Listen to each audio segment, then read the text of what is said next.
Hi everyone, welcome to our Speak to Write live webinar, activities that promote speaking, writing, and fluency. My name is Demetra Cornwell, and I am an educational consultant here at Ballard & Ty Publishers.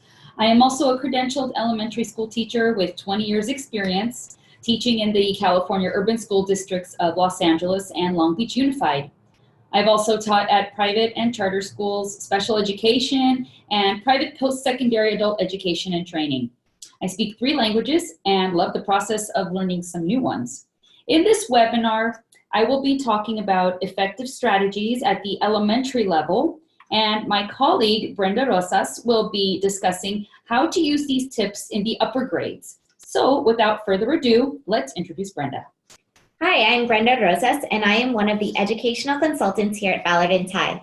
I've spent the last 15 years of my career in English learner classrooms as a teacher, doing PD, and developing curriculum. I've specialized in the secondary education systems in multi-level classrooms. I have a bachelor's in Chinese and a master's in English TESOL, teaching English to speakers of other languages. I speak 5 languages, and I'm very excited to be with you here today. Okay, so what are we going to be doing today? We read the introductions. Now we go over the purpose, the different levels of writing with activities, and they're all going to be centered around an image. We're going to be going over the philosophy also of how and why these strategies are going to work. We're going to be showing you also different activities with nice concrete examples, and we're going to have a Q&A session, a short one at the end. We do have a chat feature so that you are aware where if you'd like to ask a question, you can go ahead and post it in that chat feature area. Some of these will be collected, and if we have time, we'll be able to answer those at the end. We do encourage you to stay to the end of the webinar because we are going to be offering a free ebook for you and a special offer that we have coming up and talking about some information on our next webinar next month. All right, so let's get started. Here at Ballard & Ty, we believe that students cannot write what they cannot say. So speaking and writing go hand in hand. We love the integrated skills approach. So we want to teach reading, writing, listening, and speaking all throughout the course of a lesson. No one skill should be taught in isolation. Therefore, we can teach speaking to write, speaking and listening to then write, or writing to then speak and listen. When teaching a reading text, we can have students read and listen to then speak, while analyzing to then write. We want to start with a skill that is easier for the students and build toward the harder skill.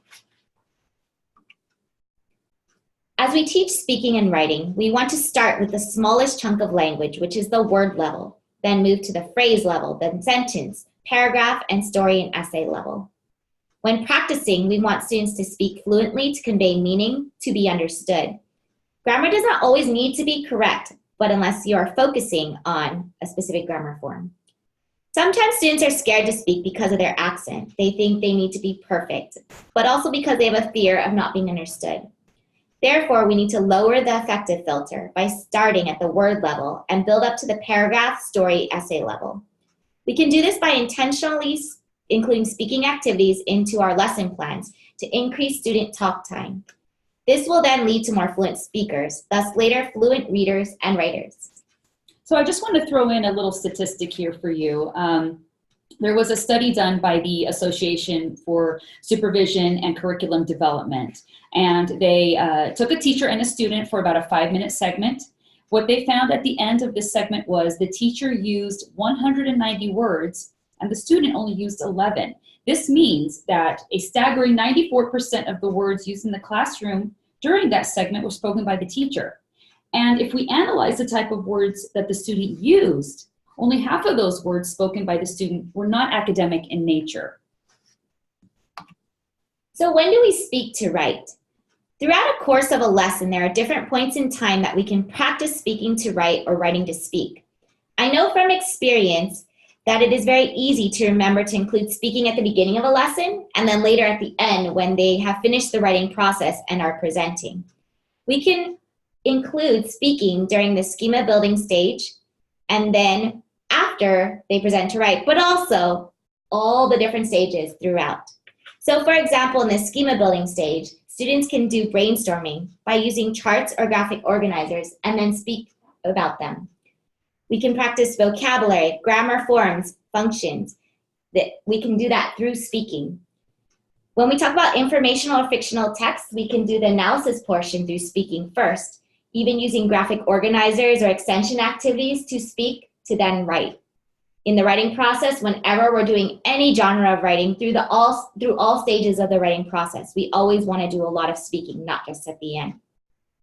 So during the course of this webinar, we will be sharing activities with you that can be incorporated into different stages of your lesson. I wanted to point out here that while we were creating the slides for this presentation, we intentionally put a lot of words on the slide to help you as teachers later understand and remember the activities that we will be presenting. So you can go back through the video or maybe the slides to try these activities in your classroom. So please don't feel like you have to take a lot of notes. We will be explaining the activities. Please don't try to read all the slides as we are explaining them. We want you to understand that this was intentionally built this way. Okay, so here is the beginning now to talk about how images are used to speak and write. And we talked about the schema building, vocabulary, all those grammatical forms and functions. So it's great that we can use these images in every part of a lesson to speak to write. And like Brenda was mentioning, we talk about how we're going to lower the affective filter in a lot of different ways. Images, we know, are very universal. This doesn't have its own language. It can be used all over the globe. It levels the playing field. The images are non-threatening. They're relatable. They can address all different types of learning modalities. These are especially beneficial for those young monolingual students. They can also be used at any and every point of the lesson for reference. So Brenda here will now talk about how to use the image throughout a lesson. So this is an image of a student-run fundraiser. It can be used in the schema building stage to talk about what can be sold at this kind of fundraiser. Maybe you could categorize objects of each department. You can identify. With vocabulary, you can always do identifying objects and adjectives. For grammatical forms and functions, we can list objects, talk about the articles that are used with these nouns. Maybe for verb tense, present progressive, like what are these people doing? When we talk about text for informational, we can talk about international cultural swap meets and other fundraisers that students could run or other people run. Maybe why a fundraiser might happen, or we could find some fictional text about fundraisers. In the analysis portion, we could compare and contrast, maybe what would go in what department and why, prediction of what might sell better, and in writing, we could always do creative writing, as well as maybe even write a donation letter. So when working with images, we can use any kind of image, but it would be helpful to choose one image and tie everything in that lesson back to that one image. At every stage of the lesson, we want to use the image for practice or a springboard for vocabulary or ideas. But we want to keep coming back to the image throughout the lesson. At the very end, the writing piece should always start with this image. The students can then write and then speak while presenting.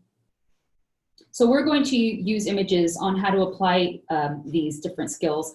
We will show you examples of them like in photos, illustrations, charts, graphic organizers, but we're going to go over these one at a time right now. So here we have the photos. In photos, you can discuss what is happening in the picture. You have the target vocabulary that can be presented in context through a picture. You can point out all the nouns and adjectives in a picture. You can also use the picture as a springboard to build on a story and start telling it. Use it as schema building to that brainstorming element. We can also establish and access background knowledge with the picture and practice using grammatical forms. These are really great for both the lower and the upper grades. And we also have anchor charts. The teachers and students together can make anchor charts. And this is where we're going to have them speak and refer to the picture so that all the students in the class can get a better connection to the concepts that are being taught. This is really great for those younger elementary grades, like I mentioned. This is also good to categorize and organize information, another skill that they need. So for example, if your lesson has an essential question that's threaded throughout those activities, the anchor chart can make a great visual reference point to build knowledge and taking advantage of the benefits in using images and words. So this is a very active, live, evolving type of a chart that can be used throughout the lesson. That's done by both the student and the teacher. And we also have theme pictures. These are great, again, for both the elementary and the upper grades when they're trying to learn a new language. So I will discuss with the elementary right now.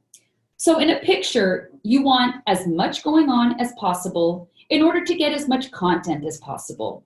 When you use content-rich images that's based on a particular theme, it's really helpful to pull those different types of concepts. The bigger the visual springboard, the more options that you have available to create different types of dialogues. So when looking at images, we can use the same images for the secondary students. So as a secondary teacher, I know we are very conscious of images, wondering if an image is more for younger students. However, from my experience with secondary students, they love images, and they can in the same way use the images to understand an object or concept more quickly. So since older students have a lot of knowledge in their primary language already, they can come up with ideas and think critically using these images in their primary language first. We just have to work on how to get them to express these in English. Therefore, with older students, we need to remind the students that we can use these same images as a tool to create dialogue or later then put down their ideas on paper.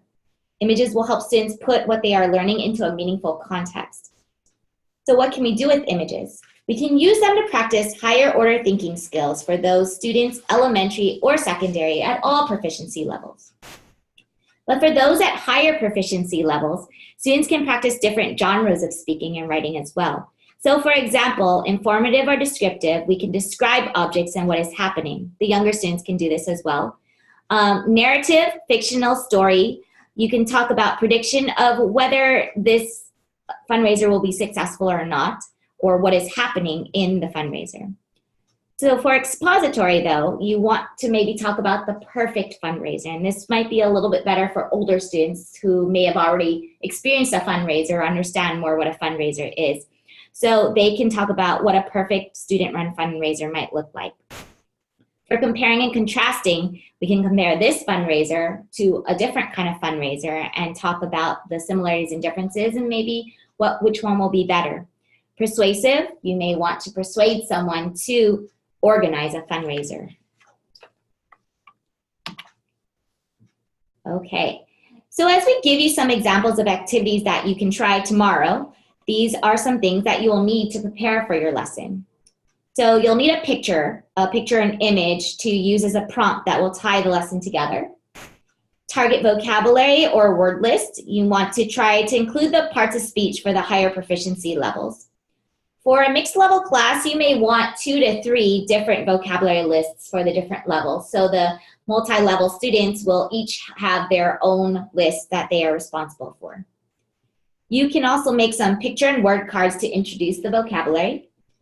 Lastly, you can make some sentence frames to help teach and practice the grammar forms and functions. So in this picture, there are some nouns such as fundraiser, bake sale, clothing, raincoat, shoes, slippers, canned food, price, and departments. Some of the verbs you might want to use are donate, collect, sell, purchase, help, volunteer, arrange, and set up. And for adjectives of action, they are maybe busy, crowded, chaotic, noisy, helpful, and organized.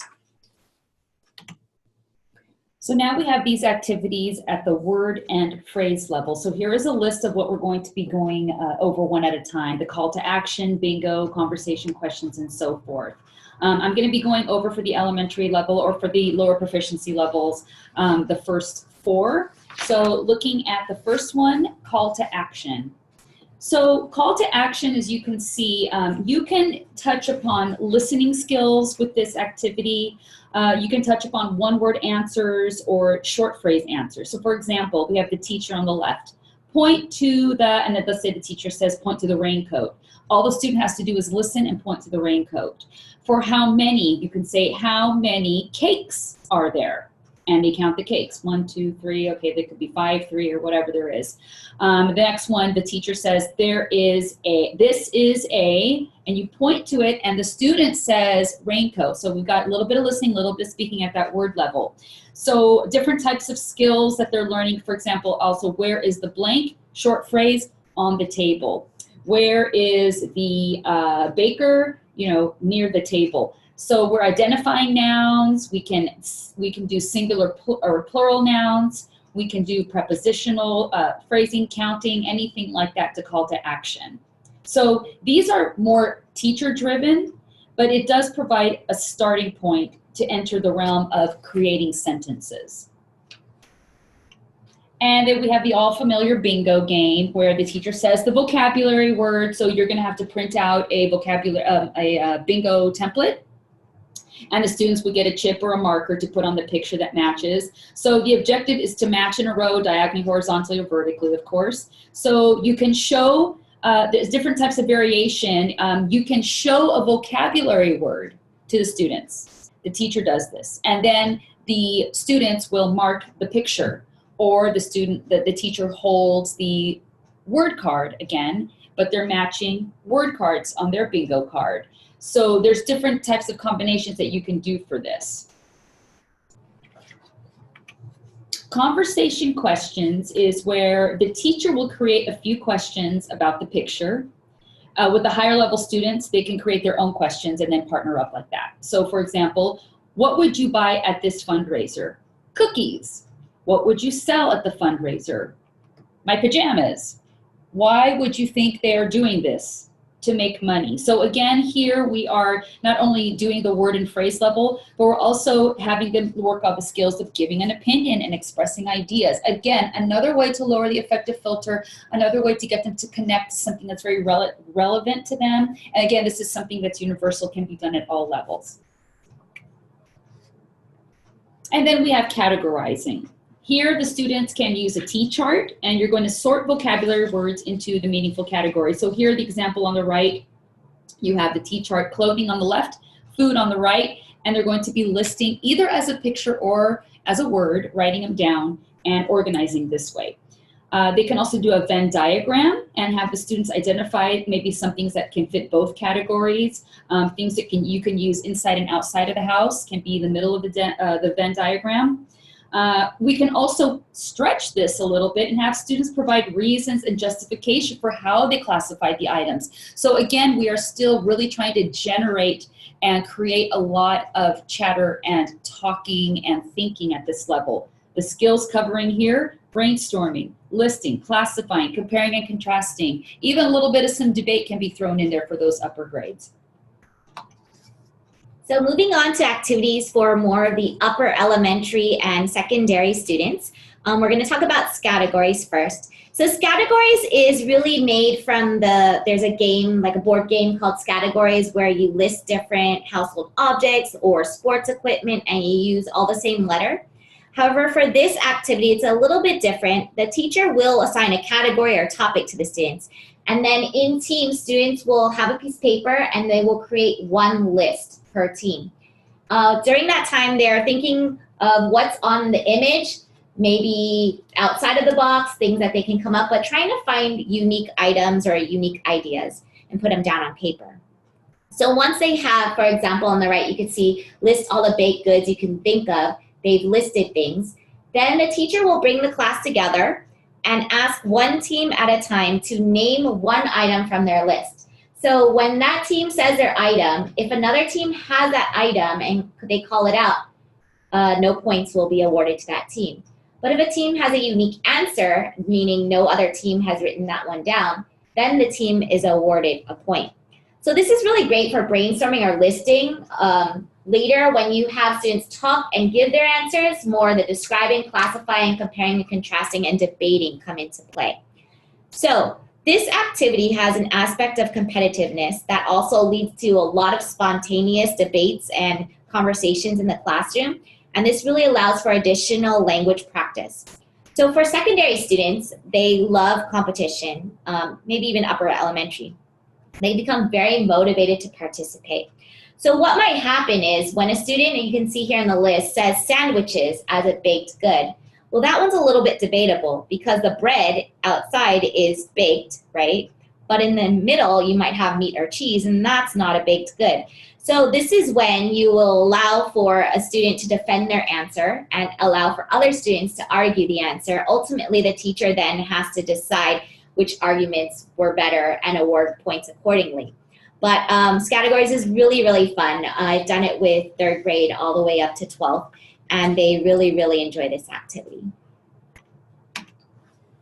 For Picture This, you can do it from a teacher-centered activity, but also a student-centered activity. So from the teacher-centered activity, the teacher would create and prepare in advance a digital slide deck of images.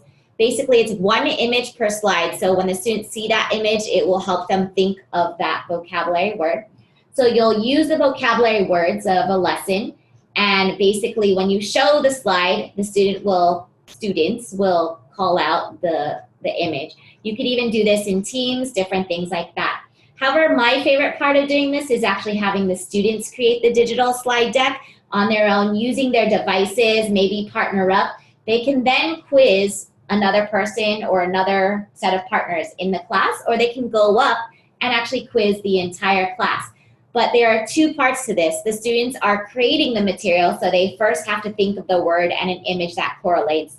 Then they are being quizzed or giving a quiz. You also want to do some things with abstract nouns, so maybe make it a little bit harder to think of, like endurance or patience. These kinds of words are a little bit more difficult to find an image of, which really helps them think critically. And another way to do this is you can actually provide sentence frames or models of what you want students to say about the vocabulary. So once you have the image up, they recall it. You could also have them explain it. You could have them put it in a sentence. You could always extend the activity to get more from them just by not just recalling the vocabulary word. But some skills: identifying, inferring, brainstorming. Obviously, if you want them to think even harder than that, some critical thinking as well. Rapid recall is a quick activity that you can put at the end of any activity, or you can make it its own activity of identifying, and then you shout rapid recall, and they need to then talk about what they just learned. So you can use this as a quick recap after a lesson, or like I said, another activity like Picture This or even Scattergories. And once you say rapid recall, the students need to recall, not looking at anything, really quickly, maybe in 10 or 15 seconds, words that they've just covered or concepts they've just talked about. They can do this individually or in a group. So for example, you can talk to 1 student at a time or in quick succession and say rapid recall. You can do it in Picture This. You can do it after teaching target vocabulary words or even content. So for example, if I just taught some science content and I asked for the different stages of a cell cycle, you could have them rapid recall which ones they would remember. But they're recalling, restating, identifying, listing, and categorizing. Okay, now we're looking at the picture and word cards here. That's a really great tool to practice skills at this word level. Very simple here. The images and words are on separate cards for more flexibility in activities based on their proficiency level. You can use these to identify again and to categorize. Using cards like these, and then you circle back to the theme picture to magnify those words in context. So you can use these at a picture level or word level with those big theme pictures to kind of tie everything together. Again, using the cards not just as flashcards, but as a springboard again to further discussion of the image. So if you've got the cat, for example, you're not just gonna say cat, cat, you're gonna say this is a gray cat. Cats like to sleep a lot in the day and they move very quietly. So you kind of share more information with them as they look at the image. All right. So at the secondary level, like we already said, pictures and word cards are still very useful because they are image-based and they are words. So at the secondary level or even upper elementary, students need to learn how to read really quickly. So the images help them make that quick connection to the vocabulary concepts, and then we could also work with the words. So for 3rd grade and older, you can split the word and picture cards into 2 sets, 2 piles. Students can match the words with the images, helping students practice reading as well. But we hear a lot of teachers talk about the challenges in multi-level classrooms. Again, that's been my specialty, my favorite atmosphere to teach in. So for 3rd grade and up, for differing proficiency levels, you can create a lower proficiency group, a middle one, and a higher one. The lowest level would work with the stack of image cards. The middle one, maybe the words. The highest one, they don't even need cards because you could just tell them a word and they will do something with it. So when the teacher says a vocabulary word, each group will respond with the lowest level, handing you an image or holding it up, a word, showing you or reading the word. And for the highest group that has no cards, they are creating a sentence and telling the class a sentence. So the goal is to help older students practice reading as well as using the vocabulary in a new meaningful context. Okay, another activity you could do at the word level is the good old-fashioned concentration. And what's going to happen is the teacher creates a stack with the two images representing the word. You're going to place the cards face down, and then they're going to open two cards to make the match. And you can do it just with pictures, of course, or you can do it with a picture on a word for that vocabulary that they're learning. You can also provide the sentence frames, and Brenda is going to talk about how we can do that part. All right. So for second and upper elementary students, and specifically higher proficiencies, again, you want to use the image and the word. So you can put them up as well and have them match the images and the words. But again, at the end, you can always ask for sentences once a match is made. So they can make sentences with the word they just made a match of. Another really fun activity that can be done for the elementary grades is the inside-outside. And what happens is the students have to get up, which is a really great thing. We love to have movement there with the younger ones especially. They're going to have an inner circle and an outer circle. And we're going to give them a prompt with a picture. And we're going to ask, the inner circle is going to be doing the speaking. So they're the ones that are going to ask a question related to the target word or the topic. So each student has a different picture. So let's say that there's a picture of a cat. The inner circle can give some kind of output and say, this is a cat. What does the cat like to do in the day? And then the outer circle will respond. They're the ones who are doing the listening and the receiving input, but they can also answer questions. So there's different ways that you can do the inside-outside. As long as they do the activity that they have to do with their partner, then they switch when the teacher gives a signal, either clapping hands or maybe ringing a bell, and then they move, and then now they have a new partner with a new word and new exchange based on that word. So for secondary, I wanted to address this a little bit more early on. You may get a lot of pushback when you ask students to just get up and then even move, especially too frequently. So whenever you ask them to move, they don't enjoy it. They need to understand the purpose of why they're moving. So you might give students at least 5 or 6 words to practice, or 5 or 6 questions to practice with their partner, so then they can spend a little bit more time with their partner and then later move. Students can be given points for incentive to create a more competitive activity as well. Okay, we are moving on to the sentence level. So at the sentence level, there's a lot that we can do with words and grammar as well. So when working with upper elementary and secondary students at higher proficiency levels, I wanted to say we can create activities. And we want to create activities where students are doing most of the prep work because they can. And we as teachers, we're busy enough. So let's put the preparation onto the students. And this will actually give them additional practice as they're preparing for a game or activity. So for a sentence, target vocabulary, grammar forms, as well as helping students communicate meaning is the goal and the focus.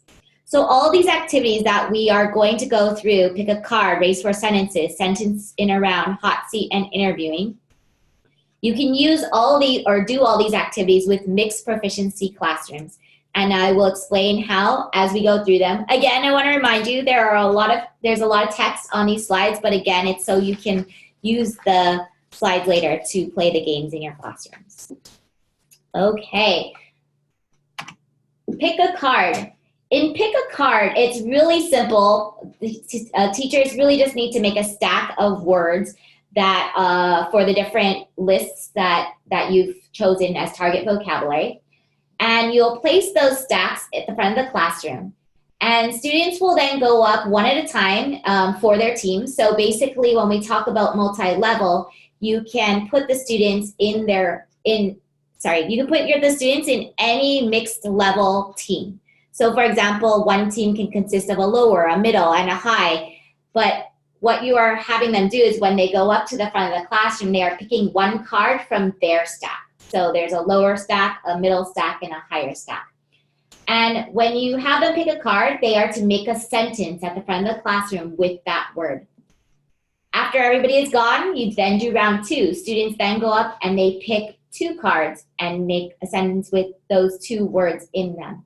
So points are awarded. Basically, if they make a sentence with 1 word, they get 1 point. And if they make it with 2 vocabulary words, they get 2 points. Some suggestions for differentiation. You can have nouns, verbs, adjectives, adverbs, and so forth. Make sure you mix the stacks with different types of parts of speech. You can even use images and not use the words, but again, at the older students, at the upper elementary and secondary students, you really do want them to work with words more.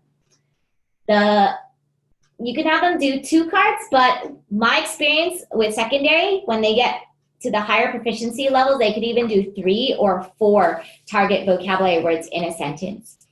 So for multi-level, again, you can put them in the same groups, or you can put them in different groups, scoring points for their team. For the younger and lower proficiency students, you can actually have them pick cards with images on them, meaning the students are using images and then they create a sentence with those images. Students can also be shown the cards and then you can have them pick which word that they feel more comfortable making a sentence with. This actually lowers the affective filter. I just wanted to just make a quick little note here about when you're doing multi-level groups. We know that there's a sensitivity, of course, to how you're going to be doing the groups, and we don't always want to use the terminology of low, medium, and high. Maybe what you can do instead, and maybe group them as A, B, and C, or give them team names. Like, you know, for Hogwarts, you can kind of do like, this is Gryffindor, this will be Hufflepuff, and this will be Slytherin, or whatever you want to do, so that they don't really, it's not more of a low, medium, and high type of proficiency that we're categorizing them, but just in a fun way to just kind of learn how to work with the mixed levels, and just another creative way to be able to manage that multi-level challenge that many students and teachers have. Right. So for race for sentences, when you do this activity, there is absolutely no teacher preparation aside from just them having a vocabulary target word list that they are working from. So you would group students in pairs and give them a piece of paper. These partners should be same level. Even though you have a multi-level classroom, it doesn't matter as long as you're splitting the partners up into their same level. Again, you don't even need to tell them their level. You know their levels. You can just name them. You 2 are together. You 2 are together. So using the target word list and the picture as a springboard, the pairs are working together to basically create one sentence about that picture. But they are doing it one at a time. So you are giving them a time limit of maybe 15, 20 minutes, however long you want the activity to run. My students would get into it. We would be doing the whole activity for 45 minutes. As long as they were practicing language, I was happy. So with the pairs, they are writing one sentence. They then go up to their teacher. The teacher is just, you know, with the line of students, reviewing the sentences one at a time. They are scoring points for the words that are used correctly. Now at this point, we don't really care if their grammar is correct as long as the word is used in the correct context and the meaning is correct. They then go back to their seats and then create another sentence, come back up. So basically at the end, you're trying to see which pair scores the most points in the given amount of time. Some suggestions though, when you do have maybe a slower, maybe like if the students aren't like waiting for so long, you can actually give quick grammar feedback when reading the sentence, not deduct points, but just tell them, you know, maybe this verb needs an S or you need a 2 before the verb. Teachers can also give feedback at the end. So while looking at different sentences, you might see that some students are having trouble with the same vocabulary word or the same type of grammar errors. You could bring everybody together for direct instruction and then talk about that up at the front of the classroom. But again, you are working with vocabulary, sentences, using images, but you can practice grammar as well. I really do want to talk about though, when you have students with the strategy of adding too many words together, they start to create these run-on sentences. This might happen in Pick a Card as well as Race for Sentences. This is where you really might want to stop them and say, okay, we're making a lot of run-on sentences. Let's talk about simple versus compound and complex and how to grammatically correctly do this. Our next activity is sentence in a round. This is actually really fun, but really difficult at the beginning, so it takes a lot of practice. Basically, you are breaking the students into teams. These teams need to be same level teams, so you could have, again, like Demetra said, you don't even need to tell them the level, they're just in teams because you know their levels. So you break them up, you have maybe 5 students, or as long as you want the line up at the front of the classroom. You will assign a target word. The students need to collectively make a sentence with that word, but they can't talk to each other and they can't plan ahead. So for example, the first student, the girl might say the next student might say window, the next student might say is, and then the next one dirty, and then the last one might say and the sentence wraps around. So the objective is for the group to successfully create a meaningful sentence using that target word and receive a point. If they do, the next group could then go up and make a sentence with the word, and then if the group makes a mistake, they go down and they aren't awarded any points. But during this time, the rest of the students in the audience, they are really listening intently, trying to wait or say, hey, they got it wrong. It becomes a very competitive type atmosphere, which is really fun. You also want to give students extra points if they use more than one target word. And if the group gets one correct, another way is you can keep them up there for more rounds to see how long they can stay up there and how many sentences they can make correct before making a mistake. You can ask for different levels. You could say, okay, this team, I need you to make a sentence with at least 7 words or 10 words because you know that they're of higher proficiency. For the younger students, you may want to pre-create these sentences and split them up just in words, and then they hold on to their note card and they physically move themselves to unscramble the sentence, and then they can read the sentence out loud 1 word at a time in a round. So basically this activity is to challenge students to think on the spot. They need some working knowledge of the vocabulary, word order, and grammar. So as they are making sentences as a group without communicating with each other, they really do need to make the grammar correct or else the sentence is incorrect. It's very spontaneous and unstructured, but it really becomes fun after a lot of practice and if they can be successful in this kind of activity. All right, so for hot seat and the next activity of interviewing, we are working a little bit more with questions.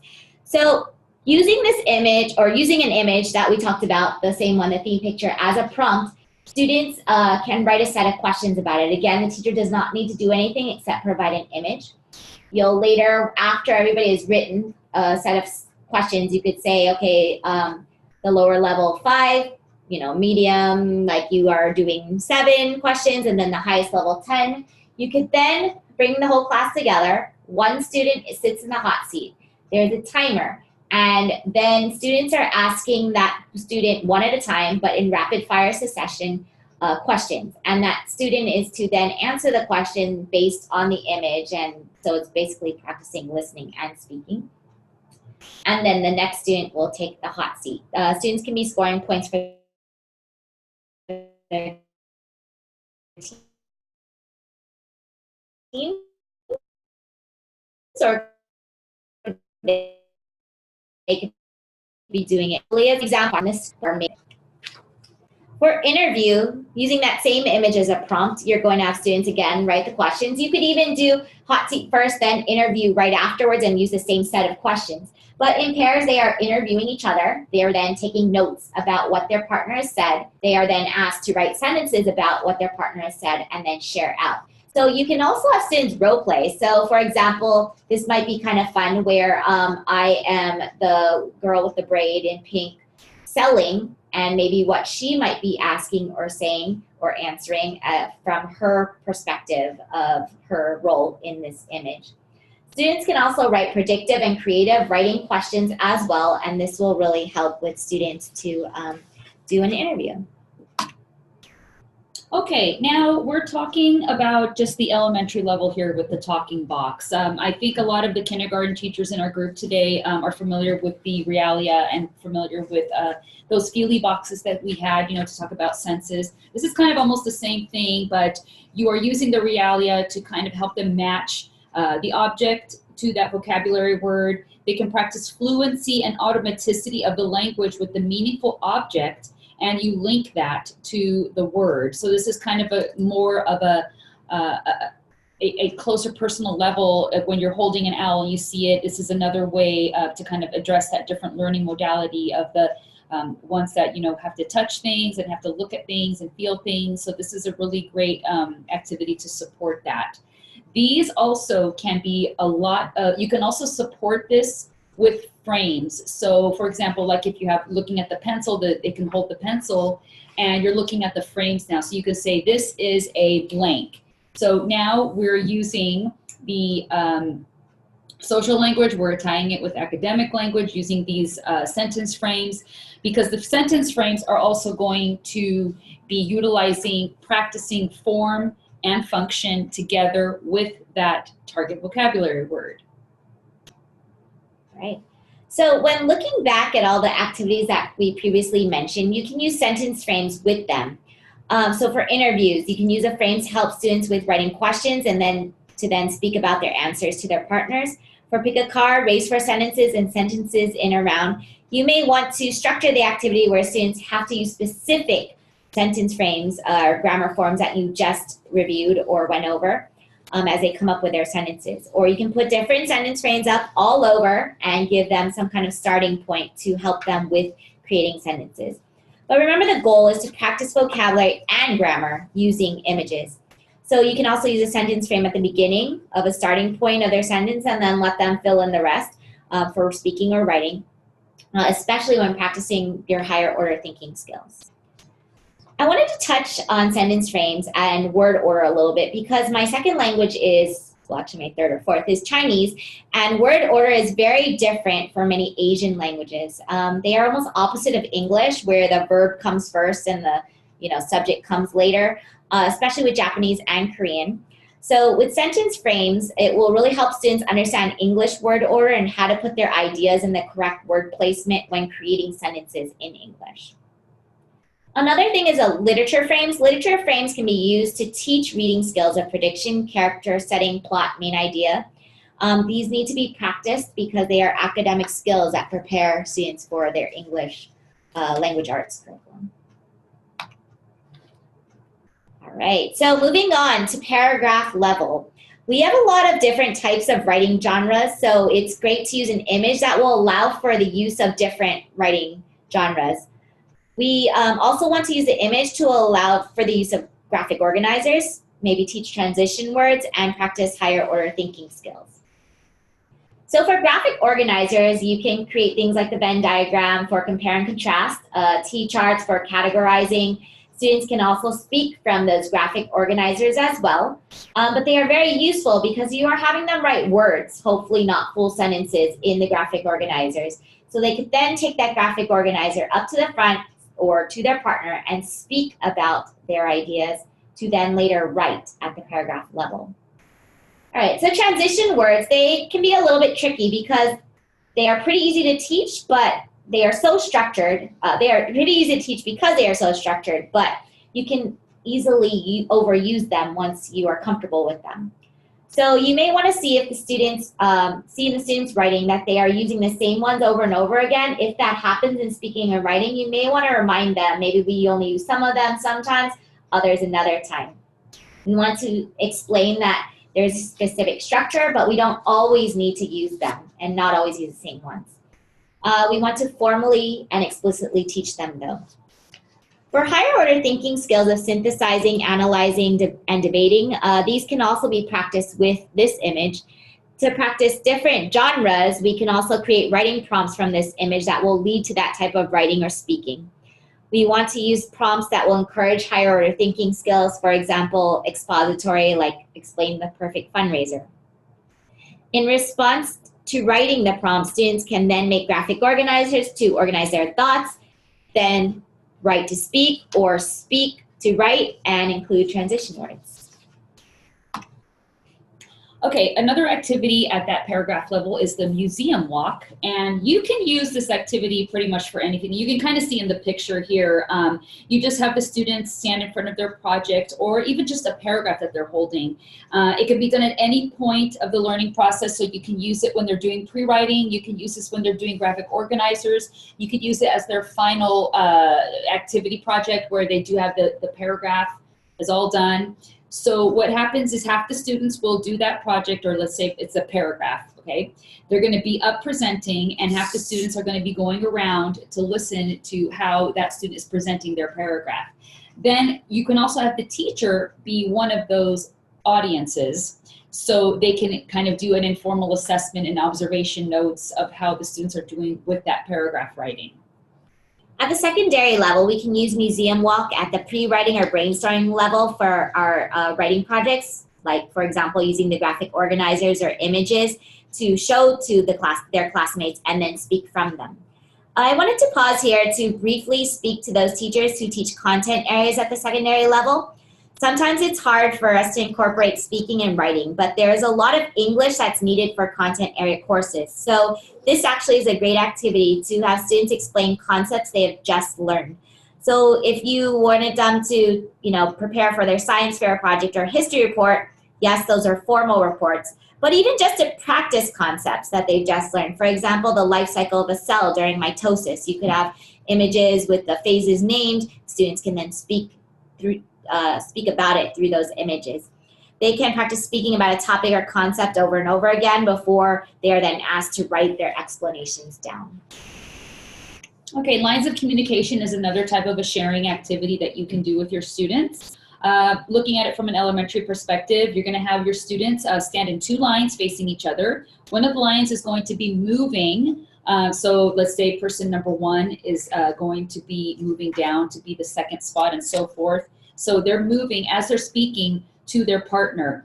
Line one doesn't move. They're just getting the different input that the line two students are saying. Or you could even bump it up a level where one is asking a question, the other one is answering it. And they can also switch and then switch the roles where the other person's asking and the other one is answering. So there's a lot of different variation that you can do with lines of communication. But the idea is that the repetition is going to help them practice even more. So as they go and they get through maybe the second or third one, they have a little bit more mastery, a little bit more confident with it. And it's a really great activity to learn how to use interpersonal communication too, because they're speaking to someone and sharing their information. So since this activity is very routine-based, you can do this activity with a lot of variations, but with a specific focus. So maybe the purpose is fluency or speed, or maybe something students will present later on. Maybe they need to shorten their speaking to a specific time frame. You can even use this to expand on content, using graphic organizers, notes to then speak to write each time and add more and more content. You can have students write it, then they go through it for 3 times, then the writing disappears. They are then speaking from ideas, not memorizing when they have to present. For secondary students, they tend to want to memorize to make their speaking perfect, but we want to move them away from this idea and really help them focus on fluency. You could do this with informal or formal speaking. Okay, so here's where the teacher's role comes in.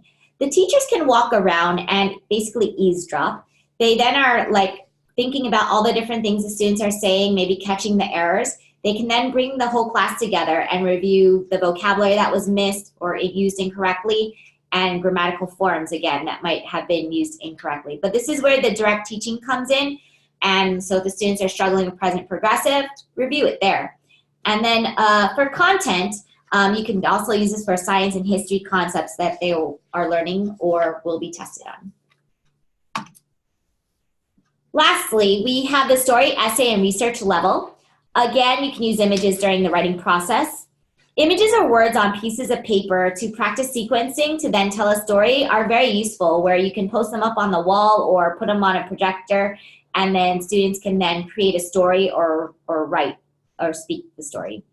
So images can be used to create things for the outline. They could even, instead of using words, use images in the outlining phase to help with idea generation, or they could use words in English or even words in their own language. This is another great place to use graphic organizers from the brainstorming stage to then create an outline. During the writing process, I always encourage secondary students to use their technology to actually record their speaking first. So talk to their technology, record it. They can then listen back to their ideas or even write out exactly what they said, because some students are more fluent in speaking and it really helps them with writing. Some students might then want to write first with words and then speak about it, become more fluent to then later write again. But during proofreading even, during the editing phase, students can listen to what they've just read, hear their grammar errors, and then fix them in their writing. So therefore, we encourage your secondary students to put that technology to good use. All right, so writing on the wall. This is really for stories. Basically, you would put 4 or however many pages up onto the wall, break your students into teams or even do it individually, and each page would have a story stem, and this really helps for the elementary students or students of lower proficiency. But basically, you would divide them. They would all start at a paper and create a sentence using that target vocabulary list, so maybe 1 vocabulary word per sentence, and they are writing a story. Then they would move to the next paper, read what was written, and add to the story 1 sentence at a time. And they would keep rotating for several rounds. So if we talk about the secondary students and how they don't like to get up, you could actually just give them papers and then have them pass those papers around. But basically, remember, you have different word lists. You can break multi-level, so they're working with the same level partner with a specific word list, and you could even use sentence frames. But basically, you do want to afterwards read the stories out loud and have them listen to it. You're trying to correct the grammar as you're reading so it becomes more of a fluent story, because it is more for creative writing and idea generation. But again, you can always go over the grammar and vocabulary errors at the end. You'll find that they like to make up the stories will all start to sound similar or very different. They might like to include students, classmates into their writing because it's a little bit more fun, but you may want to be a little bit cautious about this. Okay, so to review, when teaching speaking and writing fluency, we need to start at the word phrase level and then move up to the sentence, paragraph, and story essay level. But again, we want to use the same image to tie the lesson together as you move through schema building stage all the way through to the writing process. But remember, you always want to bring things back to that image at every stage in the lesson and create opportunities for speaking and writing at every point in your lesson to finally present their writing at the end. We understand as teachers that there is a lot that goes into planning and preparing materials, which is why we started with we gave you activities that didn't need a lot of preparation. But sometimes the word picture cards, the sentence frames, we just might not have time to create them because we want to focus on teaching and interacting with our students, which is why we have English learner materials that we've already created for you. Demetra will talk about the elementary materials. Thanks. So what we have, one of our programs that we just actually published last year is the brand new Hands-On English program, which is geared to the K-1 levels. This addresses those newcomers that are in the beginner to high beginner proficiency levels. And it does include some activities, a lot of the routines that we talked about today, the inside, outside, the lines of communication, the talking box. And we do a lot of image-based teaching as well with this.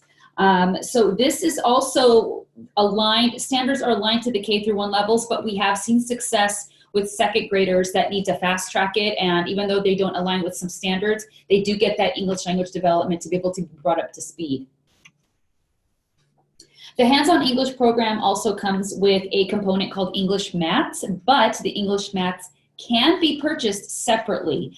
These are large placemat-sized pads of paper. We have 10 of them, each of them focusing on a different skill. It can either be describe a character, describe a story, or tell a story, or describe a setting, I think.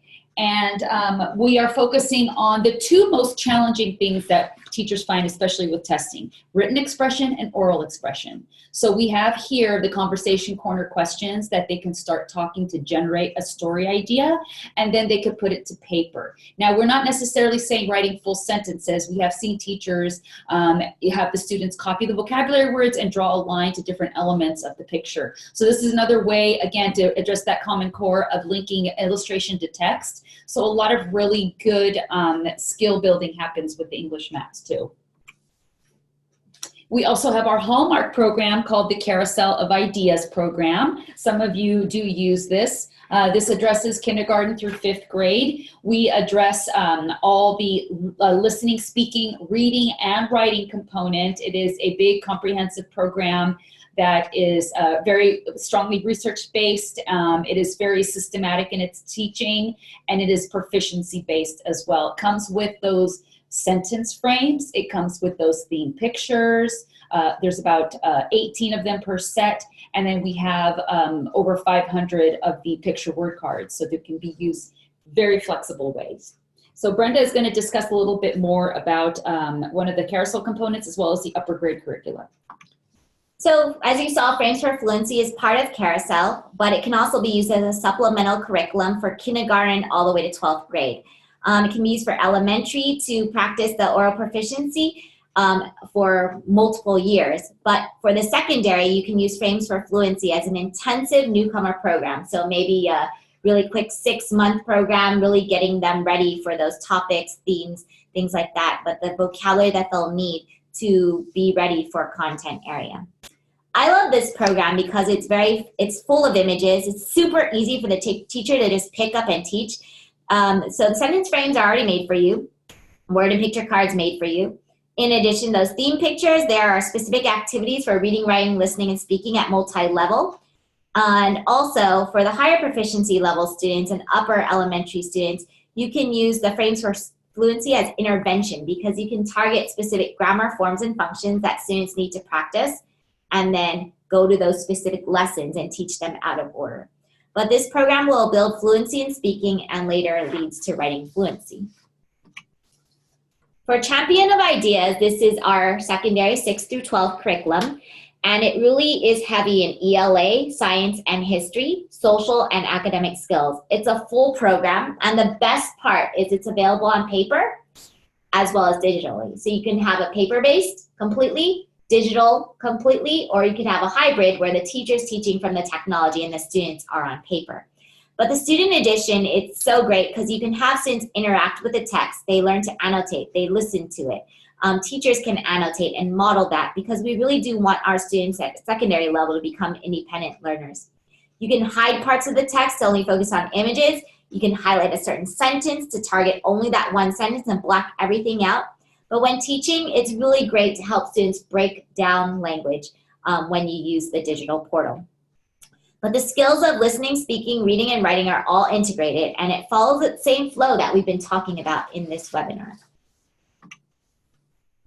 We also offer assessments. So I know that several of you are WIDA states, a couple of you are ELPA states, so you guys have your proficiency testing. We have several districts that purchase the IPT test, which is what we have here as well, used as progress monitoring, and also a way to kind of see where the student stands during their ELD journey. This test we offer goes from pre-kindergarten all the way to grade 12. We offer it in an English language as well as a Spanish proficiency.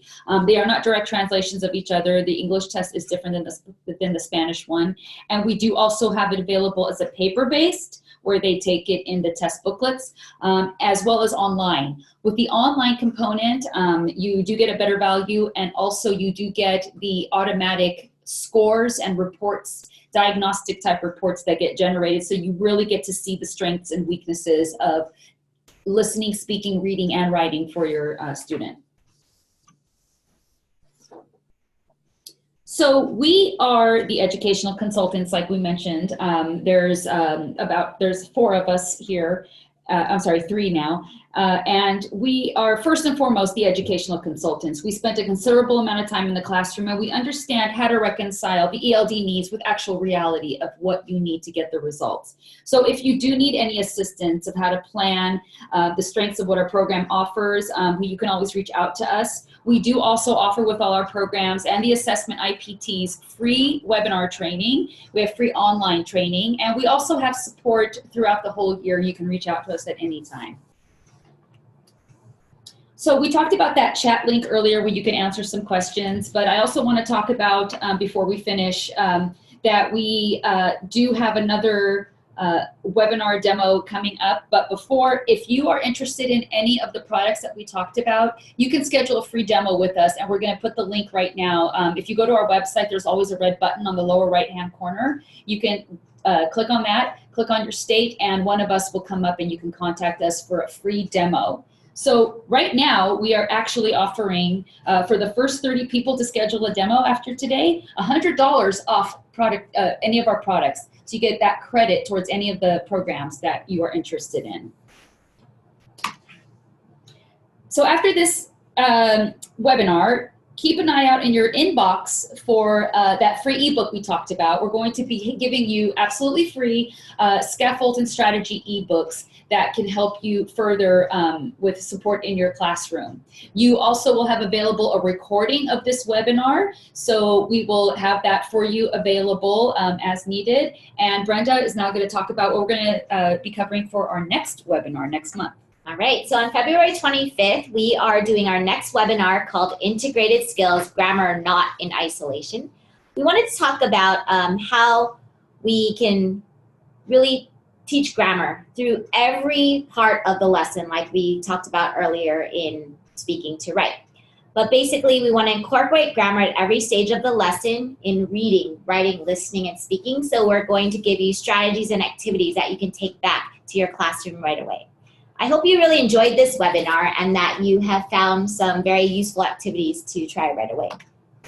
Yes, thank you. Thanks for staying. And if you need to contact us, we are in different states. So I'm Demetra, and I cover all the states that you see listed there. Brenda is covering California, West Coast, and International. And then we have Melissa, who does a lot of the states on the West and also International and Canada.